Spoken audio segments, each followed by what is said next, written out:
Mobile ഗെയിമുകളും സാത്താനും. കുട്ടികൾ video ഗെയിമുകൾ കളിക്കുമ്പോൾ ശ്രദ്ധിക്കുക. സ്മാർട്ട് ഫോണുമായി സാത്താനെ തേടുന്ന ഫ്രീ ഗെയിമുകൾ അനേകം പേരെ വഴിതെറ്റിക്കുന്നുണ്ട്. നമ്മുടെ കുട്ടികൾ വീഡിയോ ഗെയിമുകൾ കളിക്കുമ്പോൾ നാം അതീവ ജാഗ്രത പുലർത്തേണ്ടിയിരിക്കുന്നു. കാരണം സ്മാർട്ട് ഫോണുമായി സാത്താനെ തേടുന്ന ഗെയിമുകൾ ഇന്ന് സുലഭമാണ്. അവയിൽ പല ഗെയിമുകളും ഫ്രീ ആയി ഡൗൺലോഡ് ചെയ്യുവാൻ സാധിക്കുന്നതാണ്. അതിനാൽ തന്നെ നിരവധി കുട്ടികളും യുവാക്കളും ഇത്തരം ഗെയിമുകൾ തങ്ങളുടെ സ്മാർട്ട് ഫോണുകളിൽ ഡൗൺലോഡ് ചെയ്ത് കളിക്കുകയും അത് പിന്നീട് വലിയ അപകടങ്ങളിലേക്ക് നയിക്കുകയും ചെയ്യുന്നുവെന്ന് അനുഭവസ്ഥരായ മാതാപിതാക്കൾ മുന്നറിയിപ്പ് നൽകുന്നു. വർഷങ്ങൾക്ക് മുമ്പ് TSR എന്നൊരു കമ്പനി ഡഞ്ചിയോൺസ് ആൻഡ് ഡ്രാഗൺസ് എന്ന പേരിൽ കുട്ടികൾക്കായി ഒരു ഗെയിം പുറത്തിറക്കി. വളരെയധികം തമാശകൾ നിറഞ്ഞത് എന്ന് കരുതിയിരുന്ന ഈ കളിയിൽ അതിലെ കഥാപാത്രങ്ങളായി കുട്ടികൾ മാറിയിരുന്നു. എന്നാൽ മന്ത്രവാദവും ആഭിചാര കർമ്മങ്ങളും നിറഞ്ഞു നിന്ന ഈ ഗെയിം കളിച്ച കുട്ടികളുടെ സ്വഭാവത്തിലും പെരുമാറ്റത്തിലും പൈശാചികത ഏറി വരികയും തുടർന്ന് മാനസിക അസ്വസ്ഥതകൾ പ്രകടമാക്കി അവർ മരണമടയുകയും ചെയ്തു. ഈ ഗെയിമിൻ്റെ തുടർച്ചയെന്ന വണ്ണം നിർമ്മാതാക്കൾ പുതിയ രൂപത്തിൽ അവതരിപ്പിച്ച ഗെയിമാണ് പോക്കിമോൻ ഗോ. ചരിത്രത്തിലെ തന്നെ അത്ഭുത പ്രതിഭാസ വിജയമായി മാറിയ ഗെയിം ഇതിനോടകം സാമൂഹ്യ മാധ്യമങ്ങളെപ്പോലും മറികടന്നു. നിഷ്കളങ്കമായ ഗെയിം എന്ന ലേബലിൽ പുറത്തിറക്കിയ പോക്കിമോൺ ഗോ സ്മാർട്ട് ഫോൺ ക്യാമറ ഉപയോഗിച്ച് പോക്കറ്റ് മോണസ്റ്റേഴ്സിലൂടെ പൈശാചിക ശക്തികളെ തേടി കണ്ടുപിടിക്കുകയാണ് ചെയ്യുന്നത് എന്ന യാഥാർത്ഥ്യം പലരും തിരിച്ചറിയുന്നില്ല. മറ്റ് ഗെയിമുകളെ അപേക്ഷിച്ച് ഇത്തരം ഗെയിമുകളിൽ കുട്ടികൾ പരിസരം പോലും മറന്ന് മുഴുകുന്നതിനാൽ കളിയിൽ ശ്രദ്ധിച്ച് കൈകാലുകൾ ഒടിഞ്ഞവരെയും മറ്റ് അപകടങ്ങൾ സംഭവിച്ചവരെയും ആശുപത്രിയിൽ പ്രവേശിപ്പിച്ച വാർത്ത നിരവധി മാധ്യമങ്ങൾ റിപ്പോർട്ട് ചെയ്യുകയുണ്ടായി.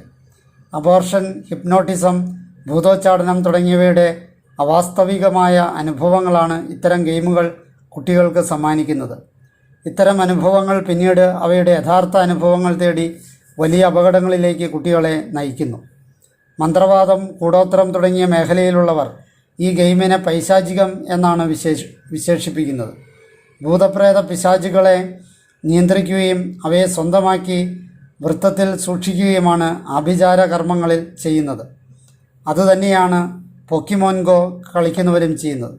പോക്കറ്റ് മോൺസ്റ്റേഴ്സ് തേടിയിറങ്ങുന്നു, കണ്ടുപിടിച്ചാൽ അവയെ പോക്കിബോളിൽ സൂക്ഷിക്കുന്നു. വളരെ പ്രകടമായ സാമ്യമാണ് രണ്ടിലുമുള്ളത്.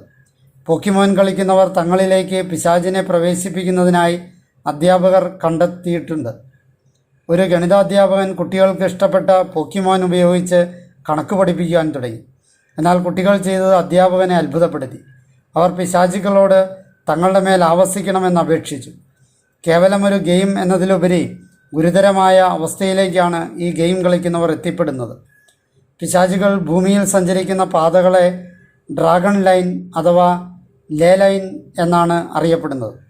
തൻ്റെ വീടിൻ്റെ അടുത്ത് അത്തരത്തിലുള്ള ഒരു പൈശാചിക വാസ കേന്ദ്രം ഉണ്ടെന്ന് മനസ്സിലാക്കിയ ഒരു ഭൂതോച്ചാടകൻ അതേ സ്ഥലത്ത് കുട്ടികൾ സ്മാർട്ട് ഫോൺ ഉപയോഗിച്ച് പോക്കിമോണുകളെ തേടി നടക്കുന്നത് കണ്ടു. അതുപോലെ തന്നെ ഗെയിം കളിച്ച് മൃതദേഹങ്ങൾ കണ്ടെത്തിയവരുമുണ്ട്. മാസങ്ങൾക്ക് മുൻപ് ഗെയിം കളിച്ച് മരണപ്പെട്ട ഒരു ബാലൻ്റെ സഹോദരൻ തൻ്റെ ജ്യേഷ്ഠൻ ഇഷ്ടപ്പെട്ടിരുന്ന മോൺസ്റ്ററിനെ കണ്ടെത്തിയത് ജ്യേഷ്ഠൻ്റെ കല്ലറയ്ക്ക് മുകളിലായിരുന്നു. ജപ്പാൻകാരനായ ഈ ഗെയിമിൻ്റെ നിർമ്മാതാവ് സതോഷി ടജീരി ഒരു അഭിമുഖത്തിൽ താൻ നിർമ്മിച്ച പോക്കിമോൻ ഗെയിം തികച്ചും പൈശാചികമാണെന്ന വാസ്തവം വെളിപ്പെടുത്തി. പോക്കിമോൻ ഗോ എന്നത് ക്രിസ്തീയ വിശ്വാസത്തിനെതിരായി സാത്താനെ തേടുന്ന ഒരു കളിയാണെന്ന് ഇതിൻ്റെ നിർമ്മാതാവ് തന്നെ വെളിപ്പെടുത്തുമ്പോൾ ഇത്തരം ഗെയിമുകളെക്കുറിച്ച് നാം അതീവ ജാഗ്രത പുലർത്തേണ്ടിയിരിക്കുന്നു. നിരവധി മാതാപിതാക്കന്മാരും കുട്ടികളും ഈ സത്യം മനസ്സിലാക്കാതെ ഇപ്പോഴും അതിനെ ഒരു സാധാരണ ഗെയിമായിട്ടാണ് പരിഗണിക്കുന്നത്. 1997 ഡിസംബർ 16 പോക്കിമോൻ ആനിമേറ്റഡ് പതിപ്പിൻ്റെ ഒരു എപ്പിസോഡ് പ്രദർശിപ്പിച്ച തിയേറ്ററിൽ നിന്നും 30 മിനിറ്റിനകം 700 കുട്ടികളെയാണ് മാനസിക വിഭ്രാന്തിയുടെ ലക്ഷണങ്ങളോടെ ആശുപത്രിയിൽ പ്രവേശിപ്പിച്ചത്. എന്നാൽ അവരിൽ ഒരാൾ പോലും ഭ്രാന്തിൻ്റെ ലക്ഷണങ്ങൾ മുൻപ് പ്രകടിപ്പിച്ചിട്ടില്ല എന്നത് അവിടെ സംഭവിച്ചത് പൈശാചിക ആക്രമണം തന്നെയാണ് എന്നതിൻ്റെ വലിയ തെളിവാണ്.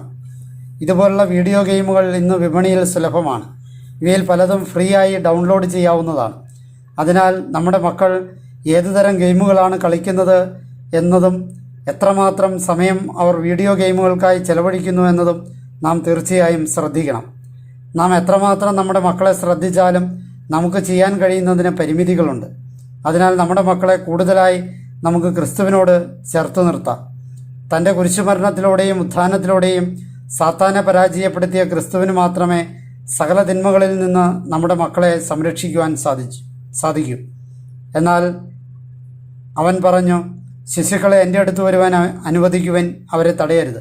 മത്തായിയുടെ സുവിശേഷം 19-ാം അധ്യായം 14-ാം വാക്യം.